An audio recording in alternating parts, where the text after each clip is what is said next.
Hello friends, welcome back to my channel. শীতকালে গরম গরম ধোয়া ওঠা এরকম চিকেন রেসিপি যদি থাকে তাহলে কিন্তু সাথে আর কিছুই দরকার পড়ে না। আজকে আপনাদের একটু অন্যরকমভাবে চিকেন মাঞ্চুরিয়ান রেসিপি শেয়ার করছি, যার জন্য আমি দেখুন এখানে বোনলেস চিকেন নিয়ে নিয়েছি এবং এটাকে খুব সুন্দর পেস্ট করে নিয়েছি। আমি কিন্তু এখানে চিকেন কিমাটা ঘরেই করে নিয়েছি, জাস্ট মিক্সিতে 1 থেকে 2 বার ব্লেন্ড করার পর। আমি এর মধ্যে দিচ্ছি অল্প একটু হলুদ গুঁড়ো, স্বাদ মতো লবণ। এর মধ্যে আমি অ্যাড করে দেবো এখন একটু কুচনো পেঁয়াজ বা গ্রেট করা পেঁয়াজ। এখানে আমি ছোটো দুটো মিডিয়াম সাইজের পেঁয়াজ নিয়েছিলাম।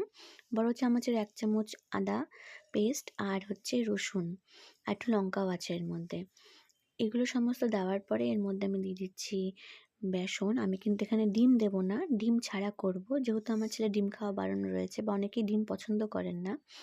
তো ডিম ছাড়া করছি। আমি ওখানে পেঁয়াজ পাতা, ধনেপাতা সমস্ত কিছু দিয়ে গোলমরিচ দিয়ে মেখে এটাকে গোল গোল করে শেপ দিয়ে, খুব বেশি বড় শেপ করব না, একদম কিন্তু লো ফ্লেমে ভাজতে হবে, হাই ফ্লেমে কিন্তু ভাজা যাবে না।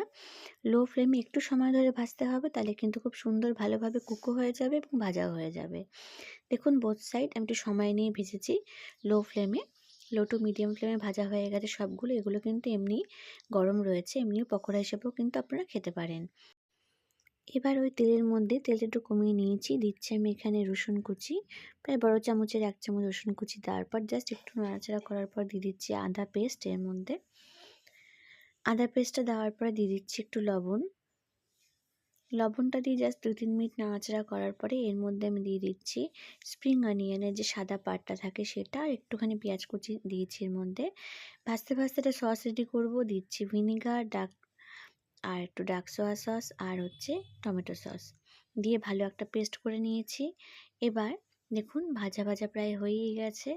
যখন হালকা কালার হয়ে আসবে তখন আমি এর মধ্যে সসেসগুলো অ্যাড করে দিচ্ছি। সসেসগুলো অ্যাড করার পর 3-4 মিনিট ভালো করে নাড়াচাড়া করার পর একটু জল অ্যাড করেছি। জল অ্যাড করে একটুখানি ফুটিয়ে নেব এটাকে। জলটা অ্যাড করার পর দেখুন সাইড দিয়ে ফুটতে শুরু করেছে। সেই সময় আমি এখানে চিকেন বলগুলোকে দিয়ে দিচ্ছি। চিকেন বলগুলো দিয়ে 5 থেকে 6 মিনিট ভালো করে নাড়াচাড়া করে এটাকে কিন্তু কুক করে নিতে হবে। তো দেখুন প্রায় 6-7 মিনিট হয়ে গেছে। আমার কিন্তু একদমই রেডি হয়ে গেছে। এবার আমি এর মধ্যে দিয়ে দিচ্ছি একটু কর্নফ্লাওয়ার গুলে জলের মধ্যে অল্প। জাস্ট 2-3 মিনিট নাড়াচাড়া করলেই কিন্তু একদম থিকনেসটা চলে আসবে। আমি একটু গোলমরিচ গুঁড়ো ছড়িয়ে দিচ্ছি, কাঁচা লঙ্কা কুচিও দিয়েছি আর দিচ্ছি জাস্ট উপর দিয়ে একটু স্প্রিং অনিয়ন আর একটু ধনেপাতা। ফ্রেন্ডস, তৈরি হয়ে গেছে শীতকালের রাতে বা দুপুরে, এটা আমি রাতে বানিয়েছিলাম, একদম গরমাগরম ধোয়া ওঠা চিকেন মাঞ্চুরিয়ান রেসিপি, যেটা কিন্তু ফ্রাইড রাইস বলুন, সাদা ঝরঝরে বাসমতি ভাত, রুটি, পরোটা সব সাথে খেতে ভালো লাগবে। ভালো লাগলে প্লিজ কমেন্ট করে জানাবেন। Support my channel, subscribe my channel. সবাইকে অনেক থ্যাংক ইউ।